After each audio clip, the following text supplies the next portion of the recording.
கர்த்தருடைய பரிசுத்த நாமத்துக்கு ஸ்தோத்திரம். வணக்கம் என் அன்பான தேவனுடைய பிள்ளைகளே, க்ளோ இன் கிரேஸ் டிவி சேனலுக்காக உங்களை அன்போடு வரவேற்கிறேன்.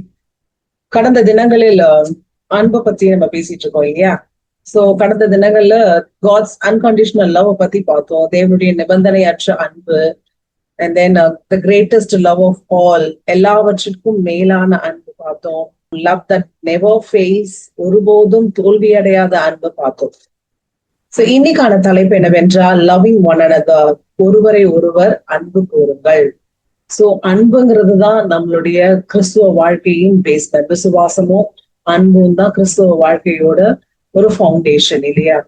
எந்த நிபந்தனையும் வைக்காம ஆண்டவர் நம்ம பாவிகளா இருக்கும் போதே ஆண்டவர் நேசித்தார். அதே அன்பை நாம் மற்றவர்களிடமும் காட்டணும் அப்படின்னு சொல்லிதான் ஆண்டவர் நம்ம மேல வைத்திருக்கிற ஒரு திட்டமா இருக்கிறது.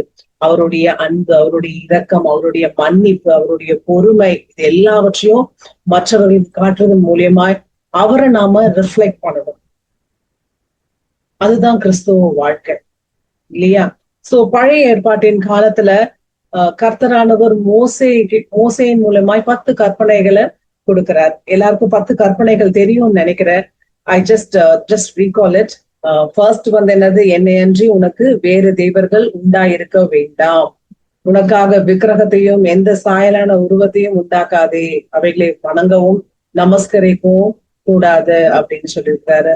நெக்ஸ்ட் என்னன்னா, தேவனாகிய கர்த்தருடைய நாமத்தை வீணிலே வழங்காதிருப்பாயாக, ஓய்வு நாளை பரிசுத்தமாக ஆசரிக்க நினைப்பாயாக, உன் தகப்பனையும் தாயையும் கனம் பண்ணுவாயாக, கொலை செய்யாதிருப்பாயாக, விபச்சாரம் செய்யாதிருப்பாயாக, களவு செய்யாதிருப்பாயாக, உன் அயலானுக்கு விரோதமாக பொய் சாட்சி சொல்லாதிருப்பாயாக, உன் அயலானுடைய வீட்டையும் மனைவியையும் அவனுக்குரிய எதையும் இச்சியாதிருப்பாயாக அப்படின்னு சொல்லி 10 கற்பனைகளை ஆண்டவர் கொடுத்திருக்கிறார் பழைய ஏற்பாட்டின் காலத்துல. இந்த 10 கற்பனைகளும் நம்ம எல்லாரும் ஃபாலோ பண்ணிட்டோமா? நம்மளால ஃபாலோ பண்ண முடியறதா இல்லையா? எங்கேயோ ஒரு இடத்துல நம்ம மிஸ் பண்றோம். கோபப்படக்கூடாதுன்னு நினைக்கிறோம், ஆனா கோபப்பட்டுறோம். இயேசுவானவர் சொல்லியிருக்கிறாரு, கோபப்பட்டாலே நீ கொலை செய்வதற்கு சமம் அப்படின்னு சொல்லியிருக்கிறாரு. ஒரு பெண்ணை இச்சித்து பார்த்தாலே அவளோட விபச்சாரம் செய்தாயிடுச்சுன்னு அப்படின்னு சொல்லியிருக்கிறாரு. சோ இந்த 10 கற்பனைகளையும் நம்ம ஃபாலோ பண்றதுக்கு ரொம்ப ரொம்ப கஷ்டம் இல்லையா? சோ அதனால ஆண்டவர் இயேசு கிறிஸ்துவானவர் இந்த 10 கற்பனைகளும் அவர் கொடுத்திருக்கிற 2 கற்பனையில அடங்கும்னு சொல்லியிருக்கிறார். மத்தேயு 22 அதிகாரம் 37 வசனத்திலிருந்து 39 வசனம் வரைக்கும் வாசிப்போம். இயேசு அவனை நோக்கி, உன் தேவனாகிய கர்த்தரிடத்தில் உன் முழு இருதயத்தோடும் உன் முழு ஆத்மாவோடும் உன் முழு மனதோடும் அன்பு கூறுவாயாக, இது முதலாம் பிரதான கற்பனை. இதற்கு ஒப்பாயிருக்கிற 2ஆம் கற்பனை என்னவென்றால், உன்னிடத்தில் நீ அன்பு கூறுவது போல பிறனிடத்திலும் அன்பு கூறுவாயாக என்பதே. இவ்விரண்டு கற்பனைகளிலும் நியாயப்பிரமாணம் முழுமையும் தீர்க்க தரிசனங்களும் அடங்கி இருக்கிறது என்றார். சோ இந்த 2 கற்பனைகள்ல இந்த பழைய ஏற்பாட்டின் 10 கற்பனைகளும் அடங்கும்னு ஆண்டவர் சொல்லியிருக்கிறார் இயேசு கிறிஸ்துவானவர். முதல் கற்பனை என்னதுன்னா, உன் தேவனாகிய கர்த்தரிடத்தில் உன் முழு இருதயத்தோடும் உன் முழு ஆன்மாவோடும் உன் முழு மனதோடும் அன்பு கூறுவாயாக. சோ நெக்ஸ்ட் உன்னிடத்தில் நீ அன்பு கூறுவது போல பிறனிடத்திலும் அன்பு கூறுவாயாக. நாம நம்மளை நேசிக்கலன்னு சொல்லவே முடியாது இல்லையா? நம்ம எல்லாருமே ஃபர்ஸ்ட் ஆஃப் ஆல் நம்மள நேசிக்கணும்.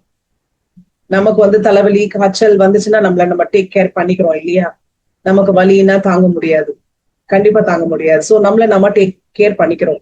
நம்ம கருப்போ செகப்போ நம்மள நாம நேசிக்கணும். முதல்ல ஆண்டவர் கொடுத்திருக்கிற நம்மளுடைய உயிரை நம்ம நேசிக்கிறோம். சோ நம்மள நாமளே நேசிச்சாதான் மற்றவர்களையும் நம்ம நேசிக்க முடியும் இல்லையா? அந்த கற்பனை அப்படிதான் சொல்லுது, உன்னை இடத்தில் நீ அன்பு கூறுவது போல பிறனிடத்திலும் நீ அன்பு கூறுவாயாக என்பதே.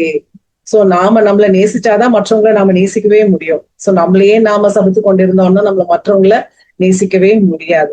சோ இந்த 2 கற்பனைகள்ல ஆண்டவர் கர்த்தரானவர் கொடுத்த 10 கற்பனைகளும் அடங்கும்னு இயேசு கிறிஸ்துவானவர் சொல்லியிருக்கிறார். சோ இதற்கு பேஸ்மெண்டா இருக்கக்கூடியது அன்பு மட்டும்தான். சோ நம்ம ஏற்கனவே டிஸ்கஸ் பண்ணியிருக்கோம், நான் தீர்க்க தரிசனம் சொன்னாலும் அன்பு எனக்கு இல்லைன்னா ஒண்ணும் இல்லை. நான் அந்நிய பாஷைகள் பல பேசினாலும் அன்பு எனக்கு இராவிட்டால் ஒன்றும் இல்லை. நான் உங்ககிட்ட இவ்வளோ வசனங்களை நான் உங்களோட டிஸ்கஸ் பண்ணி என்கிட்ட அன்பு இல்லைன்னா அதுவும் ஒன்றும் இல்லை.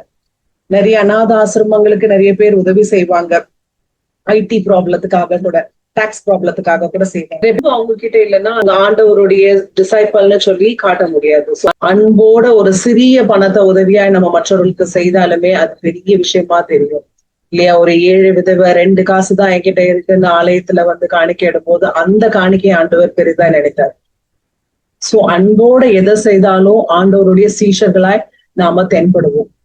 கூட நம்ம ஆண்டவர்கிட்ட அதிகமா ஜெபம் பண்றவங்களா இருக்கலாம், நேகருக்கு உதவி செய்யறவங்களாக கூட இருக்கலாம், அந்நிய பாஷை பேசுகிறவர்களா இருக்கலாம், தீர்க்க தரிசனம் சொல்லுகிறவர்களா இருக்கலாம். ஆனா நம்ம இடத்துல ஏதோ ஒரு குறை உண்டு. நம்ம மற்றொரு இடத்துல இரக்கம் காட்டாததுனால, மற்றவரை மன்னிக்காததுனால, பொறுமையா இருக்க தெரியாததுனால, மற்றவர்களுக்கு சேவை செய்யாததுனால, ஆண்டவர் இயேசு கிறிஸ்துவானவர் அவர் தேவனுடைய குமாரனா இருந்தும் கூட தன்னுடைய சீஷர்களுடைய கால்களை கழுவினார். ஆனா நமக்கு அந்த மாதிரியான ஒரு தாழ்மை இன்னைக்கு இல்லாம போயிடுது. பொய் சொல்ல வேண்டிய சூழ்நிலைகள்ல கூட நாம இருக்கலாம். மற்றவர்களுக்காக ஜெபிக்கிற அந்த நிலைமையை நாம விட்டு கொடுத்துருக்கலாம். மற்றவங்க ஏன் இவனுக்காக நான் ஜெபம் பண்ணணும், இவளுக்காக நான் ஏன் ஜெபம் பண்ணணும், எனக்கு நிறைய தீமை பண்ணிட்டு இருக்காளே அப்படின்னு சொல்லி நம்ம அன்பு இல்லாம கூட நம்ம சில நேரத்துல நடந்திருக்கலாம். உலகத்தவர்கள்லாம் கிறிஸ்டியன்ஸுக்குலாம் ஒரு கேரக்டர், நமக்குன்னு ஒரு கேரக்டர் ஒதுக்கி வச்சுட்டாங்க. கிறிஸ்டியன்ஸ்னா பொய் பேச மாட்டாங்க, கிறிஸ்டியன்ஸ்னா ரொம்ப அன்பா இருப்பாங்க, அதிகமா பேச மாட்டாங்க, வீண் வார்த்தைகளை விட மாட்டாங்கன்னு சொல்லி நமக்குன்னு ஒரு கேரக்டர் அவங்க சூஸ் பண்ணி வச்சுட்டாங்க. ஏசப்பா இப்படிதான் இருந்தாரு, அதே போலதான் கிறிஸ்தவர்களும் இருப்பாங்கன்னு நம்ம மேல அவங்க அதிகமான எக்ஸ்பெக்டேஷன்ஸ் வச்சுட்டாங்க. ஆனா நாம தான் இன்னமும் அன்புல குறைவுபட்டவர்களா இருக்கிறோம். இன்னைக்கு ஒப்பு கொடுப்போமா? ஆண்டவர் போல அன்பாய் இருந்து மற்றவர்களை நேசிக்கவும் மன்னிக்கவும் ஆண்டவருடைய கருணைகளை காட்டவும் மற்றவர்களுக்கு உதவி செய்யவும் உண்மையை மட்டுமே பேசவும் மற்றவர்களுக்காக பரிந்து ஜெபிக்கவும் ஆண்டவர் இடத்துல ஒப்பு கொடுப்போம். ஆண்டவர் நம்மளை நேர் வழியாய் நடத்துவார். ஜெபம் செய்வோம். எங்களை அளவுக்கு அதிகமாய் நேசிக்கிற பரலோக பரம பிதாவே, அப்பா இந்த நல்ல நேரத்துக்காக உமக்கு கொடான கொடி ஸ்தோத்திரம் ஆண்டவரே. அப்பா எங்க 2-3 பேரை நாமத்து நிமித்த கூடி இருக்கிறார்களோ அங்க நான் வாசம் செய்வேன்னு சொன்னீங்களே. அப்பா இந்த இடத்துல நீங்க வாசம் செய்கிற கிருபைக்கும் கொடான கொடி ஸ்தோத்திரம் ஆண்டவரே. அப்பா இன்றைக்கும் கூட லவ்விங் ஒன் அனதர்ங்கிற டாபிக்ல எங்களோட கூட இடைப்பட்டீங்க. அப்பா உங்களை போல ஆண்டவரே சகிப்பு தன்மையும் உங்க போல பொறுமையும் ஆண்டவரப்பா உங்க போல இரக்கத்தையும் ஆண்டவரே மற்றவர்களுக்கு சர்வ் பண்ற நல்ல குணத்தையும் மற்றவங்களுக்காக ப்ரே பண்ணுகிற நல்ல குணத்தையும் ஆண்டவரே எங்களுக்குள்ள தாருங்க. ஆண்டவரப்பா தீர்க்க தரிசனம் சொன்னாலும் அன்பு எனக்கு இராவிட்டால் ஒன்றுமில்லையே ஆண்டவரே. அப்பா அந்நிய பாஷைகளை பேசினாலும் அன்பு எனக்கு விராவிட்டால் ஒன்றுமில்லையே ஆண்டவரே. அப்பா எனக்கு அன்பை தாருங்க. இதுல ஆண்டவர் அப்பா என்னோட ஜெபத்துல அமர்ந்திருக்கிற ஒவ்வொரு சகோதரனையும் ஒவ்வொரு சகோதரியும் ஒவ்வொரு பெரியோரையும் சிறு பிள்ளைகளையும் வாலிபர்களையும் உங்க கரத்துல ஒப்பு கொடுக்கிற உங்க அன்பை உங்களை தாங்கணும். அப்பா அம்மை ஸ்தோத்தரிக்கிற அப்பா அன்பினால ஒருவரை ஒருவர் தாங்கத்தக்கதான கிருபை எங்களுக்கு தரும்படியாய் ஜெபிக்கிறோம். உங்க சீஷர்களாய் நாங்கள் வாழ கர்த்தர் கிருபை தாருங்க. துதி கன மகிமை அனைத்தும் ஒருவருக்கே செலுத்துகிறோம். இயேசுவின் நாமத்தில் ஜெபிக்கிறோம் எங்கள் ஜீவனில் நல்ல பிதாவே. ஆமென். ஆமென்.